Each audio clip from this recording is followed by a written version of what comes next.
গাজলডোবার ঝুলন্ত সেতুর ফ্লাইওভারে দাউ দাউ করে জ্বলছে ডাম্পার। গাজলডোবার ঝুলন্ত সেতুর ফ্লাইওভারে ডাম্পারে ভয়াবহ অগ্নিকাণ্ডের ঘটনায় চাঞ্চল্য। প্রত্যক্ষদর্শীদের মতে এদিন বৃহস্পতিবার গাজলডোবা থেকে শিলিগুড়ির উদ্দেশ্যে ঝুলন্ত সেতুর ফ্লাইওভার হয়ে যাচ্ছিল একটি ডাম্পার, আর সেই ডাম্পারে শর্ট সার্কিটে আগুন লেগে যায় বলেই অনুমান প্রত্যক্ষদর্শীদের। ঘটনা ঘিরে চাঞ্চল্য ছড়ায় গাজলডোবা এলাকায়। ঘটনাস্থলে পৌঁছায় ভোরের আলো থানার পুলিশ। যদিও ঘটনায় কোনো হতাহতের খবর পাওয়া যায়নি। স্থানীয় সূত্রে জানা গিয়েছে, আজ সকাল নাগাদ প্রায় 10টার সময় ঝুলন্ত সেতুর ফ্লাইওভারে দাউ দাউ করে জ্বলতে দেখেন একটি ডাম্পারকে। প্রথম অবস্থায় স্থানীয়রা আগুন নিয়ন্ত্রণে আনার চেষ্টা করেন, তবে আগুন নিয়ন্ত্রণে না আসায় খবর দেওয়া হয় দমকল বাহিনীকে। ঘটনার কিছুক্ষণ পরেই দমকল বাহিনী এসে আগুন নিয়ন্ত্রণে আনেন। ভোরের আলো থানার পুলিশ এসে ক্রানের সাহায্যে গাড়িটিকে উদ্ধার করে নিয়ে যায়।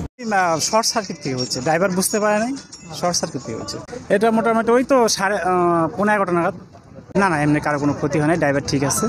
নিম্নতেই ফায়ার ব্রিগেড আসছিল, তারপর আমরা সাধারণ লোক ছিল এখানটা, সবাই হেল্প করে। ঠিক এই ব্রিজটার উপরে, দোলনা ব্রিজের উপরে। আমার নাম আনন্দ সরকার।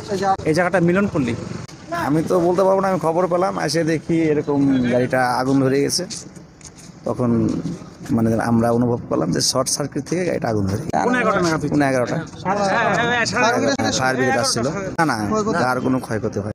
একজন ছিল স্যার, শিলিগুড়ি যাচ্ছে, মানে গাজলডোবার থেকে শিলিগুড়ির দিকে যাচ্ছিল। এরকম ঘটনা আমাদের এই এরিয়ায় হয়নি, কিন্তু কিছুদিন আগে ওই ফরেস্টে এরকম একটা ঘটনা ঘটছিল। এটা শর্ট সার্কিটের কারণে হয়। আমার নাম বিনন্দ সরকার।